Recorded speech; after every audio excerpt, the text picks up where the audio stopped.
Good morning बच्चों मैं आपकी मैम नीतू शुक्ला आपको क्लास 6 में सामाजिक विषय पढ़ा रही हूँ और मैं उम्मीद करती हूँ कि आप लोग अपनी क्लास से जुड़ चुके हैं और अपनी क्लास नियमित रूप से ले रहे हैं। बच्चों, अब आप पहला चैप्टर पढ़ रहे हैं। इसमें चैप्टर का नाम है आपको इतिहास को जानने के स्रोत।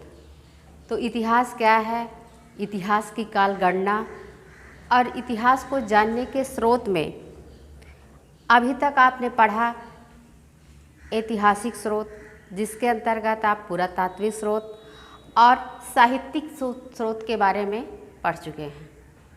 अब आज जो आप इस चैप्टर का नेक्स्ट पॉइंट पढ़ेंगे वो है आपका सिक्के व मोहरे। तीसरा पॉइंट इसका है बच्चों, सिक्के व मोहरे। बच्चों, इतिहास की जानकारी के लिए सिक्के व मोहरे जो हैं ये एक महत्वपूर्ण स्रोत हैं। ये एक महत्वपूर्ण स्रोत हैं। इनकी वजह से हमारी जो इतिहास को जानने की जानकारी थी वो पूर्णतया सही साबित हुई। बच्चों, खुदाई के दौरान हमें ऐसे ऐसे मोहरे और सिक्के प्राप्त हुए हैं जिनके माध्यम से हम उस समय की आर्थिक संपन्नता, आर्थिक स्थिति और उस समय के जीवन काल, शासन काल, अन्य जानकारी हमें इन सिक्कों और मोहरों के माध्यम से प्राप्त होती है। तो बच्चों, उस समय ये जो मोहरे हैं, खुदाई के दौरान हमें जो मोहरे मिले हैं विभिन्न शासकों के शासन प्रणाली के बारे में ये हमें अवगत कराते हैं।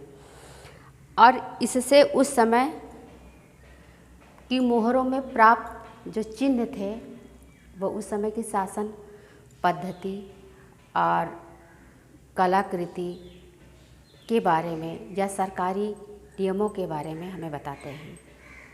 इसी तरह से बच्चों, हड़प्पा में खुदाई के दौरान हमें गोल सिक्के जो प्राप्त हुए हैं वो गोल और वर्गाकार और गोल आकृति में प्राप्त हुए हैं और उन सिक्कों पर बने स्वस्तिक के जो चिन्ह हैं इससे उस समय की धार्मिक प्रणाली का पता चलता है।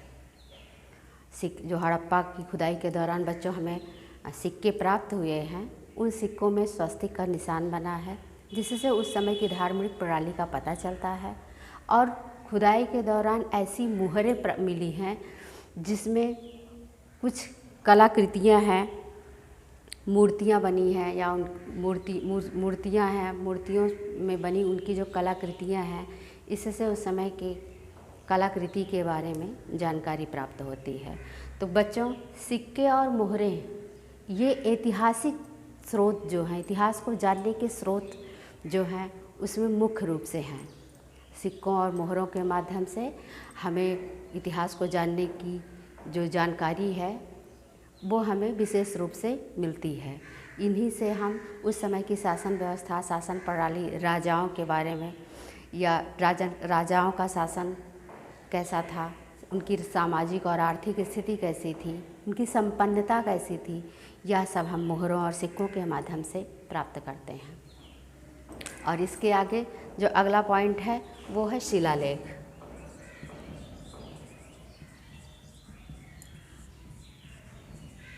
शिलालेख या अभिलेख।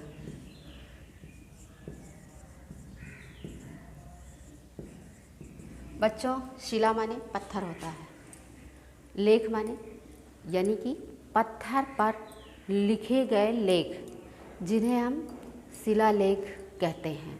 और शिलालेख को ही बच्चों अभिलेख कहा जाता है। तो बच्चों, पत्थरों पर, तांबे की पट्टियों पर, मिट्टी की पट्टियों पर, मंदिर की दीवारों पर, खंभों पर ऐसे हमें तमाम शिलालेख प्राप्त हुए हैं जो हमारे ऐतिहासिक स्रोत के बारे में विशेष जानकारी देते हैं। बच्चों, ये हमें उस समय की विशेष जानकारी हमें लिखित रूप से ये अभिलेख देते हैं। और ये अभिलेख जो हैं भारत में बहुत प्राप्त हुए हैं। पत्थरों पर लिखे जाने की जो पद्धति है वह भारत में प्राचीन काल में प्रचलित थी, जिसके दौरान हमें प्राचीनतम अभिलेख हड़प्पा की जो मुहरें प्राप्त हुए हैं वो समूचे देश में बहुत सारे शिलालेख पाए गए हैं, जिससे हमें भारत के राजाओं के धार्मिक, सामाजिक और राजनीतिक जीवन के बारे में विशेष जानकारी प्रस्तुत करते हैं। बच्चों, जैसे राजा अशोक जो थे, उनका कलिंग खारवेल का गुफा अभिलेख था। राजा रुद्रदामन का जूनागढ़ अभिलेख, और ऐसे ही बहुत महत्वपूर्ण चरणों के बारे में ये अभिलेख हमें जानकारी देते हैं। बच्चों, इलाहाबाद में स्तंभ लेख है जो राजा समुद्रगुप्त की विजयों के बारे में बताते हैं। तो शिलालेख और अभिलेख से हमें बच्चों इतिहास के स्रोत की मुख्य जानकारी मिलती है। और ये शिलालेख और अभिलेख जो हैं ये प्राचीन काल से ही भारत में प्रचलित हैं। ये खंभों पर, ताम्र पट्टियों पर, मिट्टी की पट्टियों पर, लकड़ी की पट्टियों पर, मंदिर की दीवारों पर ये सारे अभिलेख जो हैं उत्कीर्ण हैं। इन्हीं के माध्यम से हमें भारत के राजाओं की शासन व्यवस्था, राजनीतिक व्यवस्था, धार्मिक, सांस्कृतिक सभी विषयों की जानकारी ये शिलालेख के द्वारा हमें मिलती है। अब इसके बाद बच्चों आपका जो नेक्स्ट पॉइंट है वो है कला और वास्तुकला।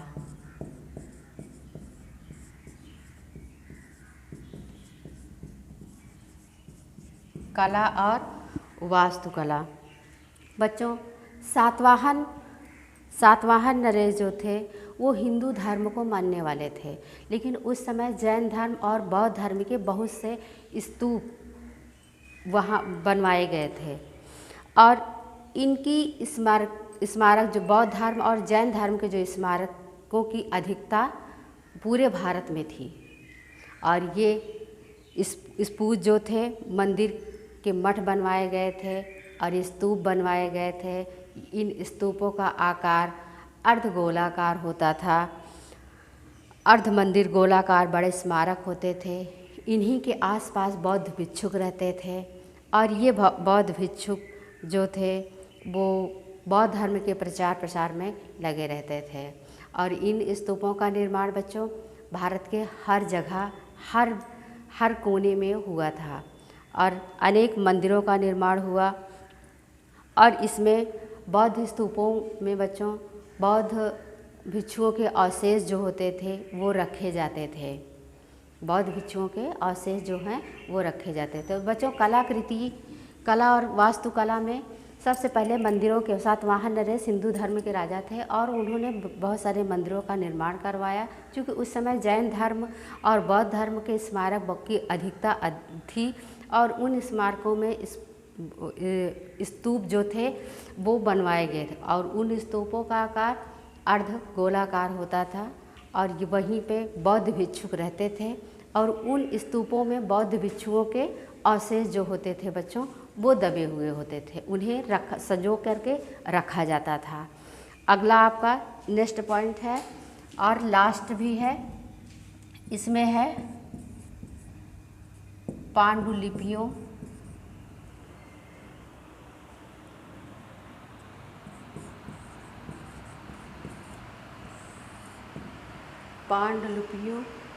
एवं लेख।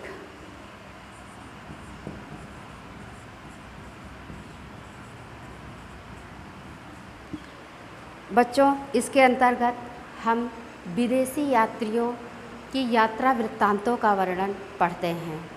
तो भारत में प्राचीन काल में भारत में बहुत सारे विदेशी यात्री आए और यहाँ पर रहकर उन्होंने गहन अध्ययन किया और भारत के बारे में बहुत कुछ लिखा। उनमें से ये यूनान यात्री मेगास्थनीज थे, चीनी यात्री हुएनसांग, फ़ाहियान, इब्न बतूता जो अफ़गानिस्तान के थे, इब्न बतूता, अल-बरनी आदि ऐसे बहुत सारे विदेशी यात्री थी जिन्होंने जो भारत में आए, भारत में रहकर भारत की सामाजिक, आर्थिक, राजनीतिक, धार्मिक और सांस्कृतिक गतिविधियों के बारे में उन्होंने लिखा और उन पुस्तकों के अध्ययन से हमें तत्कालीन जो ऐतिहासिक स्रोत की जानकारी थी वो हमें मिलती है प्राचीन काल की। तो बच्चों, आज के इस वीडियो के साथ ही आपका ये चैप्टर, पहला चैप्टर जो है वो समाप्त होता है। अगला आपको बाद में पढ़ाया जाएगा। तब तक के लिए